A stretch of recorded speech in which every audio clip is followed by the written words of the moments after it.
네, 올해 마지막 국회 본회의가 내일 열릴 예정인 가운데 여야가 통일교 특검법 처리를 놓고 평행선을 이어가고 있습니다. 연말까지 충돌이 예상되는데요. 또 국회는 오전부터 김호철 감사원장 후보자에 대한 인사청문회를 진행하고 있습니다. 정치직설 배종호 한국정치평론가 협회장, 정의연국 전 청와대 대변인과 함께 전국 현안 살펴보겠습니다. 안녕하십니까? 네, 안녕하세요.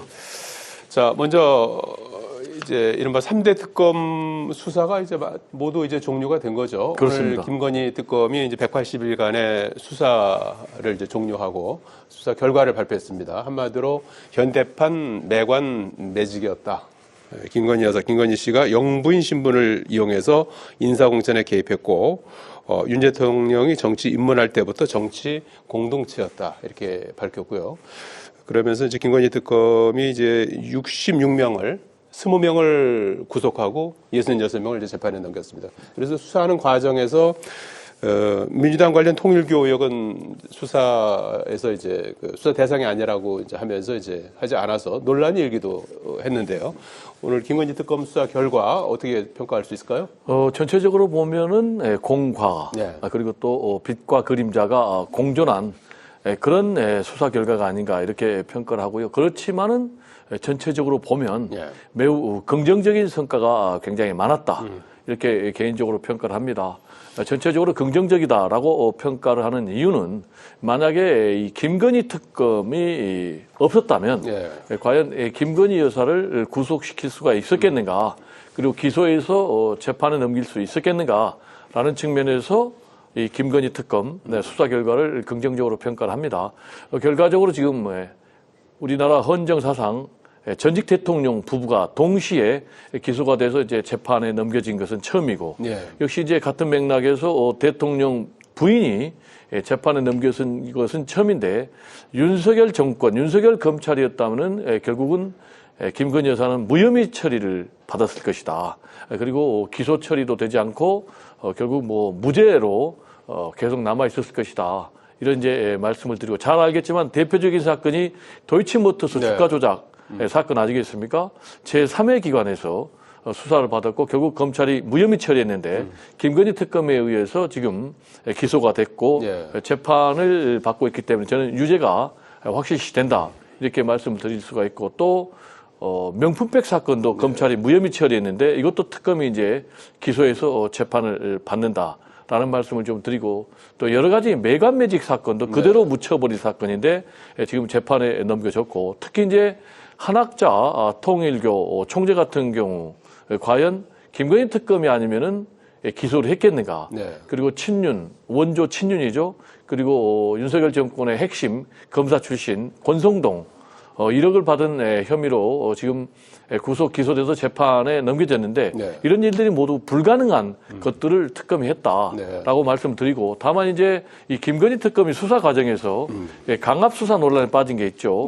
경기도 양평 공무원이 극단적인 선택을 한 이런 부분, 또 그리고 결정적인 것은 이 통일교 관련해서 금품을 받은 민주당 정치인들도 있는데 이 사람들에 대해서는 이제 수사를 하지 않고 깔아뭉갰다라는 이제 그런 의혹을 받고 있고, 결국 이제 통일교 특검이 필요하다라는 까지 가고 있기 때문에 이런 부분은 좀 뼈아픈 대목이 아닌가 생각이 듭니다. 공과 과를 전체적으로 쭉 설명을 해주셨는데, 정 대변인 어떤 부분을 좀 공이라고 볼 수 있을까요? 결과 내용은 뭐 이미 나온 내용들이라서 다 알고 계시겠습니다만은 전체 종합적으로 듣고 보니까 참 참담하구나. 김건희 여사가 대통령 부인으로서 대통령의 권력을 등였고 인사에 개입하고 공천에 개입하고 또 각종 이권에 개입하면서 금품을 받았다. 이 국격을 훼손한 것 아니겠습니까? 참으로 안타깝기도 하고 참담하기도 한데, 이것은 뭐 검찰의 특검의 수사 내용이기 때문에 이제 재판 과정에서 다투겠지만 그에 합당한 처벌을 마땅히 받아야 된다고 생각이 됩니다. 다만 이번 특검이 좀 아쉬운 부분이 이제 앞서도 잠깐 지적을 했습니다만은 그런 이제 선택적 수사의 논란을 에서 벗어날 수 없다. 그 부분은 이제 권성동 의원과 전재수 의원 같은 경우는 그 금품 수수의 구조가 똑같은데 권성동 의원만 수사해서 기소를 했느냐. 왜 전재수 의원에 대해서는 완전히 눈을 감았느냐, 편파 수사가 아니냐 예. 하는 부분에 발생한 것이고 또 수사 과정에서 예. 특별검사 본인에 대한 의혹이 불거졌다는 것도 참 특이한 사안입니다. 그게 이제 미공개 정보를 이용해서 주식 거래를 하면서 상당한 이득을 얻었다는 것 아니겠습니까? 예. 그 부분에 대해서는 특별검사가 수사 과정에서 수사를 받아야 하는 상황이 발생했다 하는 특이한 기록을 세우게 될 것 같습니다. 어쨌든 이번 민주기 특검 같은 경우는 많은 논란에도 불구하고 국민적 의혹들은 부분에 대해서는 예. 상당한 밝혀낸 부분도 있기 때문에 예. 남은 부분에 대해서는 좀 더 경찰이 수사를 해서 밝혀낼 수 있도록 해야 된다고 봅니다. 예. 수사에서 이제 뭐 미진한 부분은 현재 이제 국가수사본부로 이제 이첩이 된 상태인데 민주당에서는 이제 초유의 이제 3대 특검이 이제 오늘로 종료가 됐고 이제 미진한 수사를 이제 추가로 2차 종합특검을 실시해야 된다는 입장 아니겠습니까? 그래서 연초에 아마 이제 관련된 법안을 처리하겠다는 목표인 것 같은데 이 사안에 대해서 어떻게 좀 봐야 될까요? 네, 일단 뭐 민주당은 말씀하신 대로 새해 1호 법안으로 처리하겠다. 예. 라는 그런 강력한 의지를 보이고 있어요. 지금 이제 3대 특검이 종합적으로 보면 상당한 성과가 있었다. 이렇게 평가를 합니다. 그렇지만 말씀하신 대로 34건의 사건이 지금 국수본으로 이첩이 됐고 민주당에서는 이 가운데 상당수는 특검을 통해서 밝혀야 된다. 이렇게 얘기를 하고 있어요. 예. 대표적으로 일단 이 김건희 특검과 관련해서 양평고속도로 변경 의혹이 제대로 밝혀지지 않았고 또 매간 매직 의혹과 관련해서도 윤석열 전 대통령에게 개입을 했다라는 이제 그런 부분이 밝혀지지 않았고 또 삼부토건 주가 조작 의혹이라든지 또 그리고 집사 게이트 의혹이라든지 이런 부분이 전혀 밝혀지지 않았기 때문에 2차 종합특검을 통해서 밝혀야 된다라는 것 하나 그리고 내란 특검과 관련해서도 지금 노상원 수첩 관련된 그런 의혹들이 전혀 수사가 되지 않았고 외환 관련도 제대로 수사가 되지 않았고 특히 이제 12.3 비상계엄을 최초로 기획한 사람이 누구냐 그리고 공모한 사람이 누구냐 이런 부분도 전혀 밝혀지지 않았기 때문에 특검을 해야 된다. 그리고 또 하나 이제 마지막으로는 최상병 특검과 관련해서는 임성근 전 해병대 1사단장 이 구명 로비 의혹에 김건희 여사가 개입이 됐다라는 의혹만 있지 이 부분도 밝혀지지 않았기 때문에 결국 다시 2차 종합특검이 필요하다라는 것이 이제 민주당 입장입니다. 예, 야당에서는 2차 종합특검이 좀 필요하지 않다는 건가요? 아니면 뭐 시기적으로 좀 적절치 않다라고 보는 건가요? 뭐 국민의 입장에서는 필요하지 않다고 생각이 되는 것인데 제 개인적으로 보면은 뭐 내란 특검이라든가 최상병 특검은 뭐 더 이상 할 것은 없다고 보여집니다. 큰 줄거리들은 다 나왔고 특히 최상병 특검 같은 경우는 뭐 VIP 경로설 외에는 더 이상 나온 게 없고 더 해봤자 더 나올 것도 없다고 생각이 되고 다만 김건희 특검 같은 경우는 국민적 의혹이 아직도 남은 부분들이 있기 때문에 밝혀져야 될 부분이라고 생각이 됩니다. 당연히 밝혀져야 될 부분이고 양평 고속도로 노선 변경이라든가 이런 부분들 거기에 뭐 윤석열 인수위가 개입했다 뭐 이런 얘기들이 나오고 있는데 아직까지 뭐 구체적인 내용들 특검에 밝히지 못한 것 같아요. 그런데 이거를 특검을 또 한다. 그 부분에 대해서는 저는 찬성하지 않습니다. 이게 특검을 뭐 상시화해서 1년 내내 특검을 할 수도 없는 부분이고 그렇다 그러면 검찰, 경찰을 왜 둡니까 수사기관을. 그렇게 특검을 계속 한다는 것은 이건 예산도 그렇고 낭비가 너무 심하다. 그렇다 그러면은 애당초 특검을 만들 때 국민들과 약속한 대로 6개월을 수사한 것 아니겠습니까? 남은 부분에 대해서는 경찰에 넘겨서 경찰이 그런 의혹에 대해서 철저히 더 수사를 할 수 있도록 하는 것이 바람직하다. 그렇게 생각합니다. 제가 좀 반론을 얘기를 하면 같은 논리라면은 특검을 안 해야 되는데 지금 국민의힘에서는 또 통일교 특검을 주장을 하고 있잖아요. 그러니까 그런 논리는 맞지 않고 지금 이제 국민의힘에서는 민주당의 내란몰이에 들어갔다. 6월 지방선거를 겨냥한 이렇게 주장을 하고 있는데 지금 이제 3대 특검을 보면은 최장 180일 했거든요. 그래서 1월 달에 2차 종합특검 법안을 국회에서 처리한다면 최장으로 가면은 6월 지방선거 때까지는 계속 간다고 봐야 돼요. 그렇기 때문에 저는 개인적으로 남은 부분 미진한 부분에 대해서는 특검을 통해서 정확하게 밝혀야 된다라는 원칙에는 찬성을 하고 다만 수사 대상은 좀 최소화하고 또 수사 기간도 좀 최대한 짧게 이렇게 할 필요가 있다라는 말씀 좀 드립니다. 통일교 특검은 그럼 어떻게 해야 된다고 보시는지? 통일교 특검은 협상을 하는데 네. 접점이 찾아질 수 있을까요? 지금 뭐 대상이라든지 추천 방식 뭐 지금 여야가 다 큰 소리 치고 있잖아요. 예. 내일까지 처리해야 된다. 근데 글쎄요. 내일까지 되겠습니까?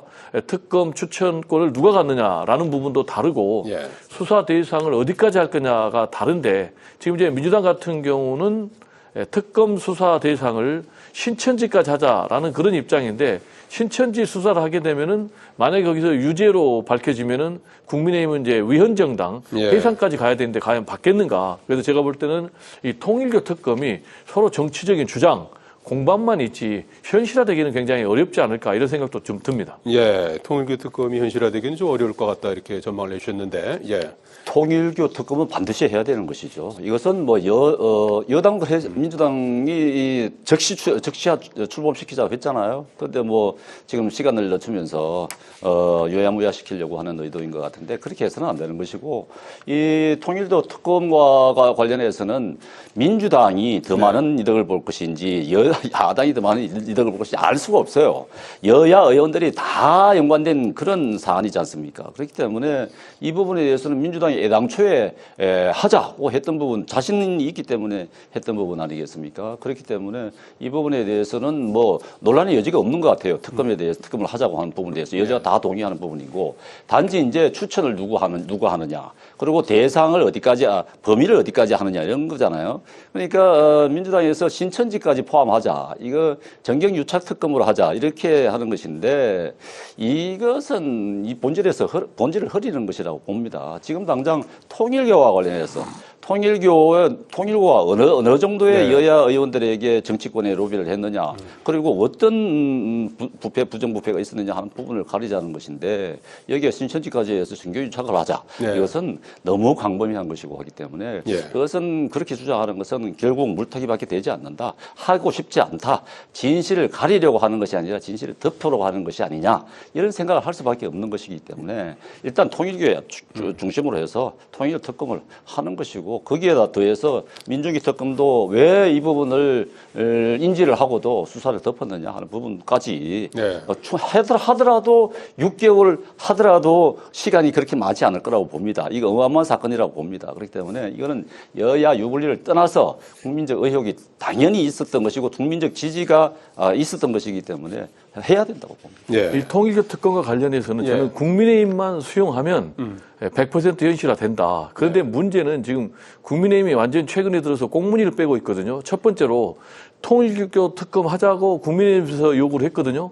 그러니까 민주당에서 좋다. 받겠다라고 수용을 했거든요.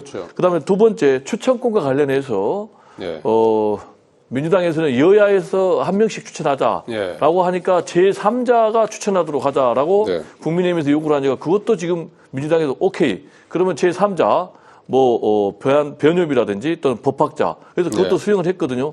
그러면 이제 특검의 수사 대상과 관련해서도 민주당까지 하자라고 하니까 오케이. 그것도 수용을 했어요. 신천지를 이제 추가하니까 또 반대하는 거죠. 그런데 이 특검을 지금 국민의힘에서 하자는 게 성액 없이 다 하자는 거잖아요. 그런데 민주당을 하자 그러면서 신천지는 하지 말자 그러면 안 맞잖아요. 그러니까 정리하면 민주당은 다 수용을 했으니까 국민의힘도 다 수용하면 이 특검은 가능하다. 그런데 지금 안타깝게도 뭐 패스트트랙 태우자. 패스트트랙 태우면 330일 걸리거든요. 이런 걸 지금 국민의힘에서 요구를 하니까 하기 싫은 그런 좀 내색이 아닌가 생각이 됩니다. 어느 쪽에서 하기 싫어서 이렇게 발뺌을 하느냐 하는 부분도 국민은 판단하겠습니다만은 그게 신천지를 끼워넣는다는 것은 상식적으로 맞지는 않는다고 봅니다. 알겠습니다. 자, 그리고 오늘 국회에서는 김호철 감사원장 후보자에 대한 인사청문회가 진행되고 있습니다. 청문회 주요 쟁점으로는 김호철 감사원장이 민변회장 출신이죠. 그래서 정치적 중립성 부분을 좀 많이 거론하는 것 같고, 그리고 과거에 윤석열 정부에서 이제 감사원이 표적 감사 편파 감사 이런 이제 논란이 있었지 않습니까? 그래서 그와 관련된 이제 뭐 대책이라든지 뭐 이런 부분들을 이제 많이 따지는 그런 모습을 볼 수가 있었고 자료 제출 문제가 또 상당히 논란이 되고 했었는데 전반적으로 여야 감사위원들이 청문위원들이 참석한 가운데 잘 진행이 되고 있는 것 같은데 어떤 부분을 좀 눈여겨 보셨습니까? 제일 중요한 것은 이제 감사원을 정상화시키는 거죠. 예. 감사원은 이제 정치적인 독립성, 중립성이 생명인데 네. 윤석열 정권 들어와서 감사원이 완전히 망가졌어요. 잘 알겠지만은 뭐 문재인 정권 때 감사원장으로 임명을 했지만은 최재형 감사원장 같은 경우 네. 임기가 보장이 된 그런 감사원장 자리를 임기 중반에 박차고 국민의힘에 입당을 해가지고 대권에 도전하는 그런 정치 중립성을 독립성을 스스로 훼손한 인물이고 예. 그리고 이제 윤석열 검찰 정권에서 최재해 감사원장, 유병호 사무총장을 임명을 했는데 이 두 사람이 정치적인 중립성과 독립성을 완전히 앞장서서 했어요. 네. 대표적인 게 이제 감사원에서 표적 감사를 했어요. 그래가지고 감사원에서 고발을 하면 검찰이 수사해서 전 정권의 인사들에 대해서 표적 수사를 하는, 탄압 수사를 하는 그런 패턴을 계속해 왔는데 대표적인 게 이제 서해 뭐 공무원 필격 사건 아니겠습니까? 근데 이게 결국은 감사원에서 표적 감사해가지고 네. 고발해가지고 검찰이 또 기소를 했는데 문제는 1심에서 전원 무죄 판단이 나왔단 말이에요. 네. 그래서 이런 부분은 없애야 되겠다. 예. 특히 이제 유병호 사무총장 같은 경우는 감사원을 장악하기 위해서 감찰권을 남용한다라든지 네. 인사권을 남용한다라든지 그래서 이런 부분은 네. 신임 감사원장이 완전히 다 바로 잡아야 될 그런 책무가 있다라는 말씀을 좀 강조를 드립니다. 예, 그동안에 이제 논란이 됐던 이제 감사원을 얼마나 또 바로 세울 수 있을지 이런 부분도 이제 잘 봐야 될 것 같고요. 그렇습니다. 이 감사원은 정권을 떠나서 네. 정권이 정략적으로 이용을 해서는 안 됩니다. 독립적이고 중립적인 위치에 둬야 되는 것입니다. 네. 그래야 국가를 위한 것이긴데 이게 지금 정권이 바뀔 때마다 이게 해왔던 감사를 뒤집어 버리면은 그게 지금 기준이 어디 있겠습니까? 지금 지난번 감사원 감사 결과 가운데서 하나가 통계 조작이 있지 않았습니까? 통계를 조작한다. 그건 기준이 없어지는 것입니다. 이 기준이 없어진다 그러면 나라가 어느 방향으로 할지를 방향을 정할 수 없는 것이에요. 그리고 이건 마찬가지로 감사원 자체를 정권이 바뀔 때마다 이렇게 바꾸고 저렇게 바꾸고 이 해왔던 감사를 뒤집어 버린다 그러면은 이게 기준이 없어지는 것이고 원칙이 없어지는 것 아니겠습니까? 국민은 어디에다가 기준을 맞춰야 되겠습니까? 그렇기 때문에 이번에 지금 독립적 중립성을 확보를 하기 위해서 감사원을 정상화를 위해서 네. 인사를 했다고 하면서 그 감사원장이 민변 회장 출신을 앉혔다. 그러면 국민들은 코드 인사라고 보지 않겠습니까? 예. 그렇지만 더 이렇게 정말 정상적인 감사원을 만들기 위해서는 더 중립적인, 누구나 봐도 중립적인 인사다 하는 분을 앉혔어야 되는 것이에요. 그런데도 불구하고 그렇지 않은 정말 누가 봐도 코드 인사다고 할 수밖에 없는 그런 인물을 앉혔기 때문에 지금 이런 논란이 발생하는 것인데 이 부분에 대해 감사원의 위치에 대해서는 정말 국민들이 제대로 된 감사를 할 수 있는 그런 위치에 있도록 정부에 대해서도 요구를 하고 압력을 가해야 된다고 보여집니다. 예. 그와 관련된 이제 여야 의원들의 질의는 오후에도 아마 계속해서 이어질 것 같으니까요. 한번 지켜봐 주시면 좋을 것 같고요. 그리고 이재명 대통령이 이해훈 전 의원 발탁한 것이 정가에 큰 화제가 되고 있습니다. 이해훈 전 의원은 새누리당, 한나라당 등을 거치면서 3선을 지냈죠. 17, 18, 20대 서초에서. 그리고 지금은 국민의힘 현재 당협위원장을 맡고 있습니다. 중구 성동을에서.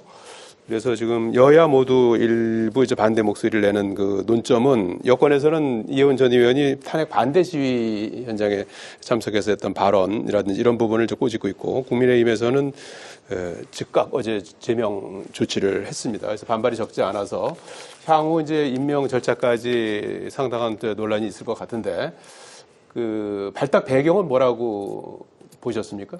발탁 배경 뭐 한마디로 얘기하면 통합이죠. 네. 대통합의 정치 그리고 예. 또 실용 이 두 가지를 예. 또 실제로 대통령실에서 그렇게 밝혔잖아요. 예.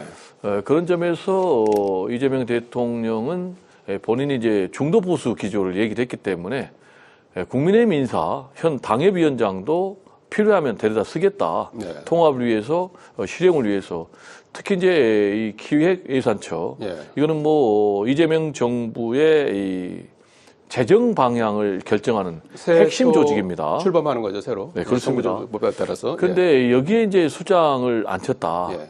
라는 점에서는 뭐 이재명 대통령의 대통합의 정치, 실용의 정치의 의지가 강력하게 실렸다라고 평가를 할 수 있는데 네. 다만 적임자냐라는 부분에 대해서는 좀 여러 가지 논란이 있는 것이 사실입니다. 왜냐하면 이 재정의 운영 방향에 대해서 이재명 정부는 이제 진보 정부니까 확장 재정 운영 방침이거든요. 근데 이것에 대해서 지금 이해운 지금 후보자 같은 경우는 퍼주기다 라면서 반대하는 그런 인사단 말이에요. 그리고 또 결정적으로는 또 탄핵에 반대했고 그리고 또 체포영장 집행에 반대했단 말이에요. 그래서 뭐 이현주 최고위원 같은 경우는 계엄을 옹호하는 사람까지 함께하는 것이 통합이냐 이런 문제 제기가 있기 때문에 제가 볼 때는 이런 논란을 확실하게 정리하기 위해서는 본인이 공식적으로 과거의 이런 잘못된 언행에 대해서는 반성하고 사죄할 필요가 있다라는 말씀을 좀 드리고 이것과 관련해서 지금 국민의힘에서는 국민과 당원에 대한 배신행위다라고 했거든요. 그럼 저는 좀 장동혁 대표한테 물어보고 싶어요. 그러면 계엄을 찬성하는 것이 과연 국민의 뜻이냐, 계엄을 반대하면 그 국민을 배신하는 거냐 라는 걸 저는 좀 물어보고 싶고 그리고 이렇게 대통합의 원칙에 따라서 탕평의 인사를 하면 그러면은 그 사람을 다 제명해버리면 장동혁 대표는 통합의 정치, 탕평의 정치, 본인이 주장했던 협치는 아예 포기하겠다라는 거냐라는 걸 좀 묻고 싶습니다. 이해운 전 의원이 뭐 과거의 발언이라든지 정치적 소신이라든지 이런 부분에 대해서 지금의 입장을 좀 밝히긴 해야 될 것 같고. 그렇죠. 청문회도 있고 이제 하니까 밝힐 기회가 있겠죠. 뭐 청문회 때 밝혀야겠습니다만은 이현 의원 같은 경우는 앞서 말씀하신 대로 탄핵을 반대했고 또 집회에 나가서 윤석열 대통령을 옹호했고 하는 부분입니다. 그런 부분은 그런 분이라 그러면은 민주당 입장에서 봤을 때는 내란 세력이에요. 내란 세력에게 이제 장관 지금 준 것 아니겠습니까? 그런 건데 그렇다고 그러면은 지금 그런 분을 장관으로 내세우면은 지금 공무원들에 대해서 지금 내란 동조 혐의가 있냐 없냐 하면서 지금 핸드폰까지 보는 것 아니겠습니까? 그럼 공무원들은 다 어떻게 하라는 얘기입니까?